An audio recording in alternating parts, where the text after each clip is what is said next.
Marcus Johnson's laptop cast a soft blue glow across his tired face as he saved his final biochemistry notes for the night. The library's emptiness at 11:30 p.m. felt both peaceful and slightly eerie, with only the gentle hum of fluorescent lights keeping him company. His phone buzzed for the third time. Another text from his mother, asking if he was headed home soon. "Almost done, Mom. Just reviewing cellular respiration one last time," he typed back, smiling at her consistent care, even though he was already in his sophomore year. His 4.0 GPA didn't come easily, especially with his pre-med course load, but Marcus thrived on the challenge. The late-night study sessions had become his ritual, a quiet time when complex medical theories finally clicked into place in his mind. Packing up his laptop, Marcus adjusted his navy blue State University hoodie and gathered his scattered notebooks. His neat handwriting filled every page with detailed diagrams of molecular structures and chemical pathways. A coffee cup from the campus cafe, now empty and cold, had left a slight ring on his cellular biology textbook, a battle scar from another successful study session. The autumn air hit his face as he pushed through the library's heavy doors, carrying the crisp scent of fallen leaves and the promise of winter. The campus looked different at night, peaceful yet alive with possibility. Street lamps cast long shadows across the Victorian architecture of the science building where he spent most of his days. In the distance, the medical center's lights glowed like a beacon, reminding him of his dreams to walk its halls as Dr. Johnson someday. Walking to his car, Marcus returned the friendly wave of Sarah, the night security guard who had become familiar with his late-night study habits. Another late one, Mr. Future Doctor. She called out with a warm smile. Their brief exchanges had become a comforting routine over the past year. "You know it, Miss Sarah. Can't learn these bones and muscles by sleeping," he replied, his voice carrying the warmth of someone who genuinely loved their chosen path, despite its challenges.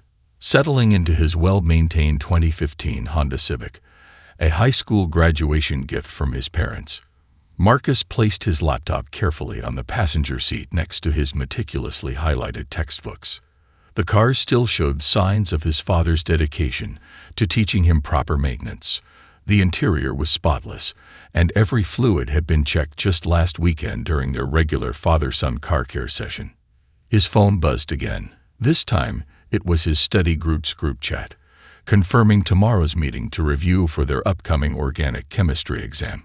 Marcus had emerged as the natural leader of their diverse study group, known for his ability to break down complex concepts into understandable pieces. His mother always said his patient explaining reminded her of his father's teaching style. Starting the car, Marcus adjusted his rearview mirror, catching a glimpse of his reflection. Despite the late hour, his eyes remained bright with determination. The dashboard clock read 11:45 p.m. as he pulled out of the nearly empty parking lot, his headlights cutting through the darkness. The route home was familiar. A 15-minute drive he could practically navigate with his eyes closed, though he never would. As he drove past the illuminated campus sign, Marcus allowed himself a moment of pride. His first round of midterms had gone exceptionally well, and his research assistant position in Dr. Martinez's lab was opening doors he'd only dreamed of. Everything was falling into place, piece by piece, step by step, just as he planned.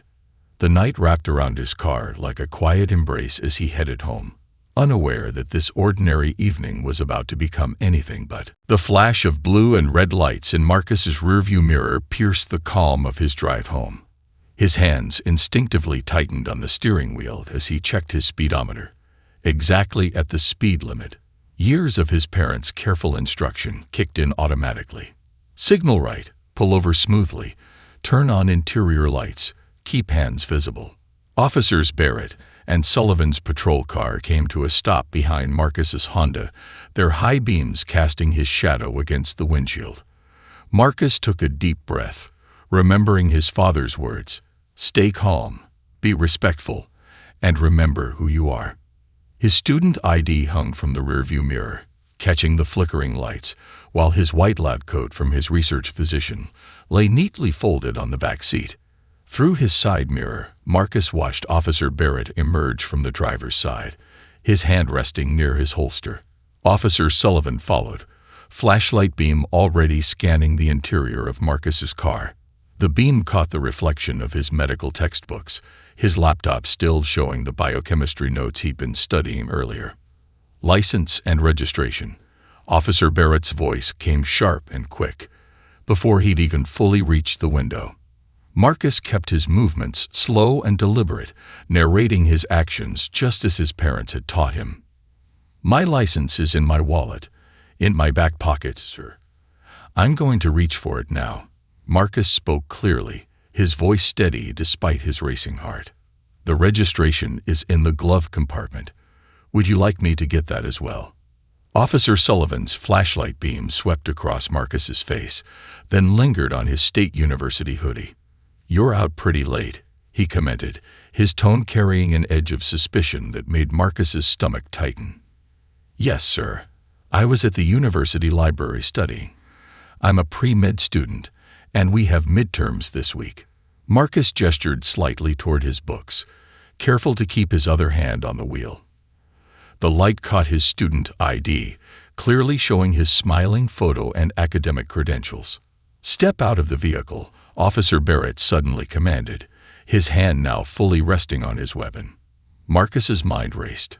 He'd done nothing wrong, followed every rule, every procedure. "May I ask why, sir? Have I done something wrong?" Marcus kept his voice respectful but firm, remembering his constitutional rights from the pre-law elective he'd taken last semester. "Your taillight's out," Officer Barrett stated, though Marcus knew this wasn't true. He'd just checked all his lights with his father 2 days ago. "Step out of the vehicle now." The tension in the air thickened as Marcus carefully reached for his seatbelt. His phone screen lit up on the passenger seat. Another text from his mother. The sight of her message, "Drive safe, sweetheart," made his heart ache with a sudden wave of anxiety. "I'm unfastening my seatbelt now," Marcus announced, maintaining his calm demeanor. Through his side mirror, he could see Officer Sullivan speaking into his radio, while Officer Barrett's stance had grown more rigid. The night air felt colder now as Marcus prepared to exit his car, his mind racing through everything he knew about his rights, everything his parents had taught him about these situations. The medical center's lights still glowed in the distance, but they no longer seemed like a beacon of hope. Instead, they stood as silent witnesses to a routine drive home that was rapidly becoming anything but routine. As Marcus reached to unbuckle his seatbelt, his phone slipped from his lap. Pure instinct made him reach to catch it, a simple reflex that changed everything in a heartbeat. "He's reaching." Officer Barrett's shout shattered the night air. Before Marcus could explain, the car door flew open with such force that it rocked his entire vehicle. Strong hands grabbed his arm, yanking him from the driver's seat. His feet barely touched the ground before he found himself face down on the cold asphalt. The rough surface pressed against his cheek as his State University hoodie collected gravel and dirt. His glasses skittered away, leaving the world a frightening blur. "I was just catching my phone," Marcus managed to say, his voice muffled against the ground. His lab coat, which had fallen from the back seat in the commotion, now lay in a puddle nearby. Dr. Martinez had just given him that coat, proudly announcing to the entire research lab that Marcus was their youngest assistant ever. Officer Sullivan's knee pressed into Marcus's back, while Officer Barrett secured his wrists. The handcuffs bit into his skin, cold and unforgiving. Around them, cars slowed as they passed, their headlights illuminating the scene like impromptu spotlights. Marcus could hear the clicks of phone cameras, the murmur of voices, the squeal of tires as curious onlookers pulled over. "Stop resisting," Officer Barrett commanded, though Marcus lay completely still. His mind raced through his anatomy lessons. He could feel his shoulder straining in its socket, his ribs protesting against the pressure. The medical student in him cataloged each point of contact, each potential injury, even as the rest of him struggled to comprehend how this was happening. A familiar voice cut through the chaos. "Hey, that's Marcus Johnson." He tutors my sister in chemistry." Someone from campus had recognized him. Marcus heard more voices joining in, many recording the scene on their phones. His earlier pride in his academic achievements now felt distant, replaced by a surreal awareness of becoming another statistic, another story. The officers lifted Marcus to his feet, his legs shaky beneath him. His phone lay shattered on the ground. His mother's last text still visible on the cracked screen. His textbooks had spilled across the passenger seat, pages bending under the weight of his scattered study notes.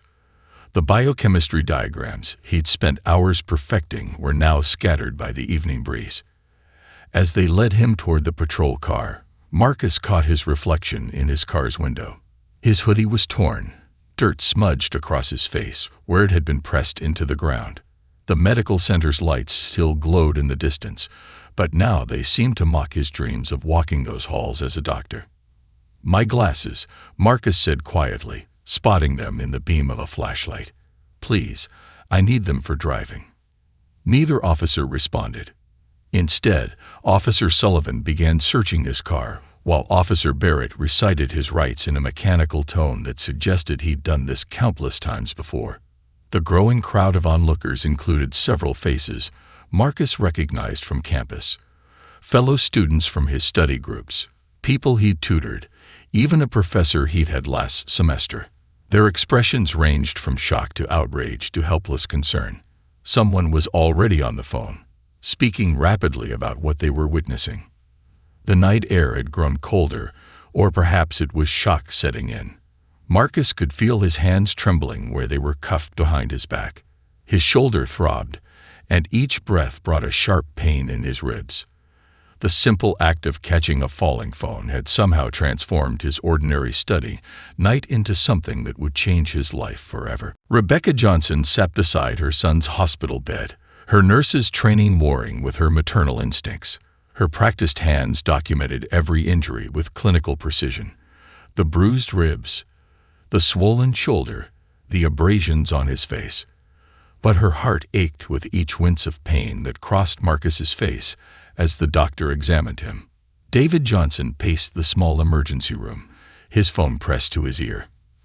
20 years of teaching had built him a network that stretched far beyond his high school classroom. "Listen, Maria, I know it's late, but you said if I ever needed a lawyer." His voice trailed off as he glanced at his son. Marcus's State University hoodie lay cut open on a nearby chair, evidence of the emergency team's initial examination. The hospital corridor bustled with familiar faces. Rebecca had worked in this same emergency room for 15 years, and now her colleagues moved in and out, each finding excuses to check on Marcus. Their presence offered silent support, their eyes conveying messages of solidarity and concern. Dr. Peters, the attending physician, had already started documenting everything with meticulous detail, knowing the importance of a thorough medical record. "The MRI shows no severe internal injuries," Dr. Peters explained, pointing to the images on her tablet. "But those ribs are badly bruised, and that shoulder will need physical therapy." She spoke with the professional detachment of a doctor, but her hand rested supportively on Rebecca's shoulder. They'd worked together for years, but neither had imagined meeting like this. Outside the room, David's former student Maria Martinez had arrived, now a civil rights attorney with a reputation for taking on difficult cases. She listened intently as Marcus recounted the events, her tablet filling with notes. The security footage from nearby businesses had already been requested, and witness statements were being collected from the growing number of students who'd recorded the incident. "Your academic record, your research position, your community service, everything shows who you really are," Maria assured Marcus, her voice carrying the confidence of someone who'd won similar battles. "We're not just going to defend you, we're going to show the truth." Rebecca methodically photographed each injury, her hand steady even as tears threatened to fall. She labeled each image with professional precision, creating the kind of documentation she'd done countless times for other families. But this time, it was her son in the photos, her child's injuries being cataloged for evidence. The hospital room television murmured quietly in the background, local news already picking up the story. Marcus's student ID photo smiled back from the screen, alongside his impressive academic achievements. The contrast between that image and his current state made Rebecca's heart clench. David ended another call, this one with Marcus's research advisor, Dr. Martinez. "He's arranging for all your assignments to be deferred," he told his son. And the dean of the medical school called personally. "They're standing behind you, son." A soft knock interrupted them as Sarah, the campus security guard who'd waved to Marcus earlier that night, entered the room. "I brought your glasses," she said quietly, holding out the bent frames they'd recovered from the scene. "And I have my security footage from when you left the library. Shows exactly what time you departed and in what condition." As the night deepened into early morning, the Johnson family drew strength from each other and the growing circle of support around them. Marcus dozed fitfully, the pain medication finally taking effect. Rebecca continued her careful documentation, while David coordinated with Maria on their next steps. Outside the window, the medical center's lights still glowed, and now they seemed to shine with a new purpose, not just as a symbol of Marcus's dreams, but as a beacon of truth and justice that would light their path forward. Dawn broke over State University as student groups gathered in the campus courtyard, laptops open but screens displaying something far different from their usual study materials.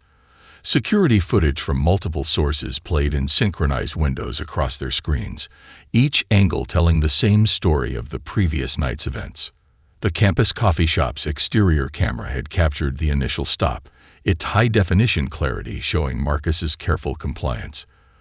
The dormitory's security system provided a wide-angle view of the entire scene, while dozens of student phones had recorded close-up details. Together, they created an undeniable narrative that contradicted the official police report. Jessica Chen, president of the Student Medical Association, organized a unique form of protest. Dozens of pre-med students sat in neat rows outside the police station, each wearing their white lab coats, studying quietly. Their signs didn't shout accusations but displayed Marcus's academic achievements. 4.0 GPA, youngest research assistant, free tutor for struggling students. "We're showing them who Marcus really is," Jessica explained to a local reporter. The camera panned across the silent students, their focused study session making a powerful statement. "He helped half of us pass organic chemistry. Now it's our turn to help him." Inside the university's administrative building, Dean Harris reviewed the footage for the 5th time. His computer screen showed multiple windows, the security videos, Marcus's exemplary academic record, and dozens of faculty emails praising Marcus's character. Professor Williams from the chemistry department had written a particularly moving account of how Marcus stayed late after labs to help struggling classmates. Social media amplified the story, but not with anger or accusations. Instead, students shared stories of Marcus's impact on their lives. "He taught me cellular biology at 2 a.m. before finals," one post read. "Wouldn't take payment, just asked me to help someone else when I could." Another shared, "Marcus convinced me not to quit pre-med when I failed my first exam. Now I'm graduating with honors." Dr. Martinez, Marcus's research advisor, converted his weekly lab meeting into a strategy session. "Our data doesn't lie," he told his team, "and neither does this footage." The lab's graduate students, who had often marveled at Marcus's dedication, now turned their analytical skills to documenting every frame of the incident. The university's legal department received an unexpected ally when the computer science department offered their expertise.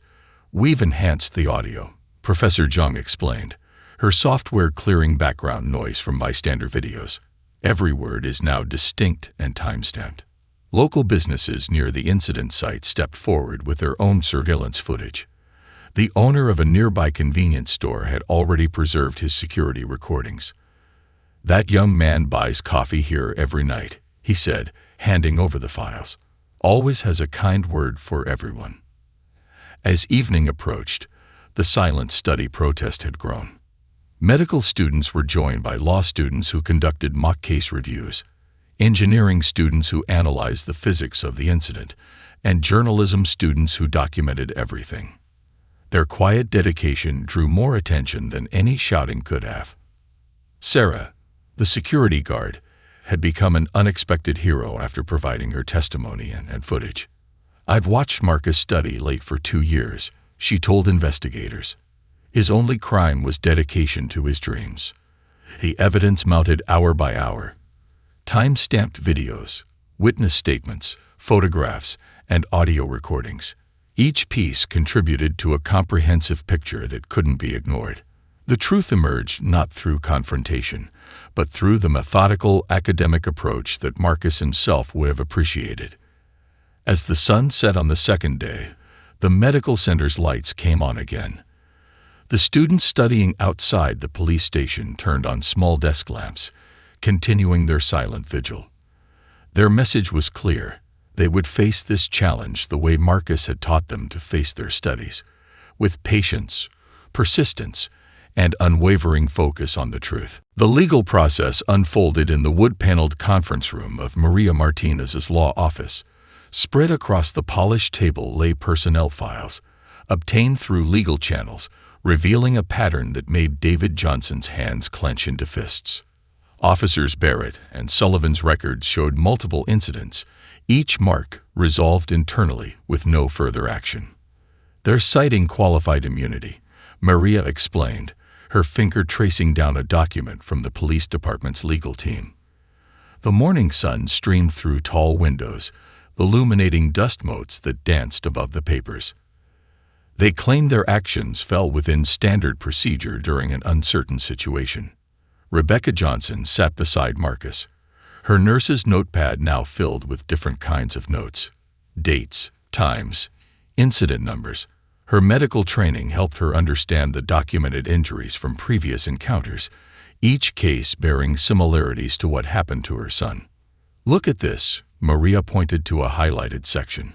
"Officer Barrett's body cam malfunctioned during 3 previous incidents. Officer Sullivan's reports consistently cite suspicious movements as justification, but dashboard cameras rarely support these claims." The police union had released a standard statement supporting their officers, calling the incident unfortunate, but within procedural boundaries. Their spokesperson emphasized the dangers officers face daily, the split-second decisions required in uncertain situations. Marcus, his shoulder still in a sling, studied the legal documents with the same intensity he brought to his medical texts. "These procedures," he said quietly, "they're supposed to protect officers who make honest mistakes in unclear situations. But this wasn't unclear. I did everything right." Outside Maria's office, public interest in understanding qualified immunity grew. Local law professors gave interviews explaining its history and purpose, while civil rights experts discussed its modern applications. The conversation shifted from a single incident to examining how such protections affected public safety and trust. "The system's complexity works in their favor," Maria explained, pulling up another case file on her laptop. Previous incidents didn't result in changes because each was treated as isolated. But when we showed the pattern, her voice carried the confidence of someone who'd found a crucial puzzle piece. The department's internal affairs office moved with bureaucratic slowness, citing procedures and protocols. Each document request met with delays, each interview scheduled weeks out. But Maria had anticipated this, her legal strategy built to address not just the incident, but the system that enabled it. "They're counting on time dulling public interest," David observed, his teacher's understanding of human nature proving valuable. "But they don't know our community." Support continued to grow in unexpected ways. A retired police sergeant contacted Maria's office, offering to testify about training procedures and reasonable use of force. His expertise would help demonstrate how far the officers had deviated from proper protocol. Local business owners near the incident site formed an association, their security footage and testimonies creating a timeline that contradicted the official police narrative. The owner of the coffee shop where Marcus often studied spoke about his character, his dedication, his kindness to staff and other customers. As afternoon light filled the conference room, Maria outlined their strategy moving forward. "We're not just challenging their immunity claim," she explained. "We're showing how its misapplication undermines the very principles it's meant to protect." Marcus listened intently, his medical textbook open beside the legal documents. He'd insisted on keeping up with his studies despite everything, his determination unshaken.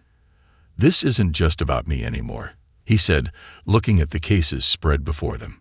"It's about making sure this doesn't happen to someone else's son." The strategy session continued as day faded into evening, the team working methodically through each document, each testimony, each piece of evidence. Outside, students still held their silent study sessions, their quiet persistence a reminder of why this fight mattered. 3 months into the legal proceedings, Marcus sat in Dr. Martinez's research lab, carefully pipetting samples for their latest experiment. His shoulder had healed enough to resume his duties, though some movements still brought twinges of remembered pain. The familiar rhythm of laboratory work provided a sense of normalcy amid the ongoing legal storm. "Your MCAT prep sessions have quite the waiting list," Dr. Martins mentioned, reviewing data on his computer. The free study groups Marcus had started had grown beyond anyone's expectations. Every Wednesday and Sunday evening, the lecture hall filled with aspiring medical students from diverse backgrounds, all drawn by Marcus's patient teaching style and genuine desire to help others succeed. "Teaching helps me learn too," Marcus replied, adjusting his microscope. His own MCAT preparation hadn't paused despite everything. If anything, the incident had strengthened his resolve to become a doctor. When you explain something to others, you understand it better yourself. The study sessions had evolved into something bigger than mere test preparation. Students shared their own stories, their challenges, their dreams. Marcus listened to each one, understanding now more than ever the importance of having someone believe in you when the world seemed stacked against you. In the courthouse, Maria Martinez presented their case with precision that would have impressed Marcus's scientific mentors. She laid out evidence like data points, building an irrefutable pattern. The security footage played in high definition on the courtroom screens, each frame time-stamped and annotated. "The question before us," Maria addressed the federal judge, "isn't whether qualified immunity serves a purpose. It's whether that purpose is served by applying it here, where the evidence shows clear violations of established rights." The police union's lawyers argued procedure and precedent, but their arguments felt hollow against the weight of visual evidence and witness testimony. Sarah, the security guard, spoke about Marcus's character with the certainty of someone who'd observed him nearly every night for 2 years. Dr. Martinez detailed his contributions to groundbreaking research. Fellow students described his impact on their academic success. Outside the courtroom, Marcus's story had inspired a wider movement. His study sessions became a model for other universities. Students across the country started similar programs, creating supportive communities for aspiring medical professionals from all backgrounds. "Your experience," a first-year student told him after a particularly challenging organic chemistry session, "shows us that no matter what happens, we don't have to let anyone stop us from pursuing our dreams." Marcus's parents watched their son with quiet pride. Rebecca noticed how he'd grown more determined, more focused, yet also more compassionate. David saw how his son's teaching touched lives beyond just academics, helping students believe in themselves. The legal proceedings continued, but they no longer dominated Marcus's life. Between court dates, he conducted research, led study sessions, and prepared for his own future. His MCAT scores, when they came, ranked in the top percentile. Achievement born of dedication and the support of a community that refused to let him fall. "You know," Marcus told his study group one evening, sketching molecular structures on the whiteboard, "medicine isn't just about treating symptoms. It's about understanding root causes, preventing future problems, making the whole system healthier." The parallel to his legal battle wasn't lost on anyone. As his case moved through the courts, it sparked discussions about systemic changes, about accountability, about the balance between protection and responsibility.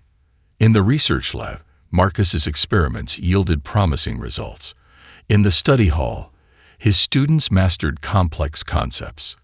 And in the courthouse, his story continued to unfold, not just as a case about what happened one night, but as a catalyst for examining how justice and protection could work together rather than against each other. The court finds that qualified immunity does not apply in this case. The federal judge's words echoed through the hushed courtroom. Marcus sat between his parents, his white medical coat exchanged for his suit and tie. The ruling wasn't just a victory. It was a validation of truth, of justice, and of the power of community. 4 years had passed since that fateful night. Marcus now stood on the cusp of medical school graduation, his acceptance letter to State University Medical Center's residency program safely framed in his parents' living room. The case had set legal precedent, cited in similar proceedings across the country, but its impact reached far beyond the courthouse. The Marcus Johnson Scholarship Fund, established with the settlement money, had already helped 20 students from diverse backgrounds pursue medical careers. Each recipient shared Marcus's commitment to community service and academic excellence. The fund didn't just provide financial support. It created a network of future healthcare professionals dedicated to making a difference. Remember, Marcus addressed the latest scholarship recipients at their award ceremony. Our struggles can become stepping stones for others. Your success isn't just about you. It's about everyone you'll help along the way. The police department had undergone significant changes. New training programs emphasized de-escalation and community engagement. Officer Barrett and Sullivan had resigned, but more importantly, their cases led to departmental reforms in accountability and oversight. The incident that could have ended Marcus's dreams instead sparked lasting institutional change. Sarah, the security guard who'd witnessed the beginning of it all, now coordinated campus safety programs that brought students and law enforcement together for regular dialogue sessions. Marcus showed us that real change happens through understanding, not division, she often said. Dr. Martinez beamed with pride as Marcus presented their joint research at a national conference. The work they'd started during those difficult years had blossomed into breakthrough findings. Marcus's ability to balance his legal battle, academic excellence, and research responsibilities had impressed even his most seasoned colleagues. The study sessions Marcus started had evolved into a formal peer support program, adopted by medical schools nationwide. Students still gathered in lecture halls, sharing knowledge and encouragement, but now they also discussed healthcare disparities, community advocacy, and the role of medical professionals in social change. Rebecca Johnson watched her son address the graduating class of State University Medical School. His speech didn't dwell on past injustices, but focused on future possibilities.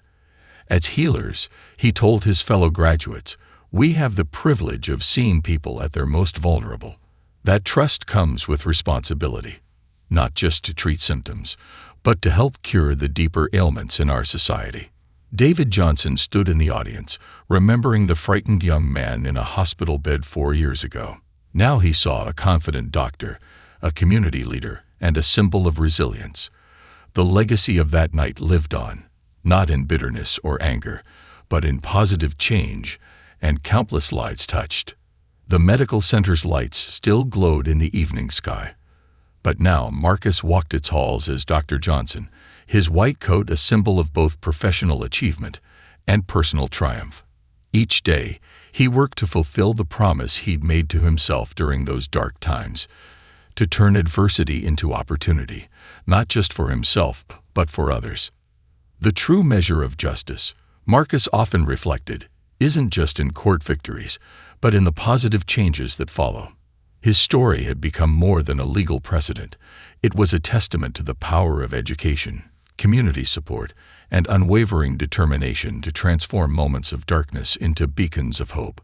As he began his residency, Dr. Marcus Johnson carried with him not just medical knowledge, but the wisdom that healing extends beyond the physical, to hearts, communities, and the very systems that shape our society.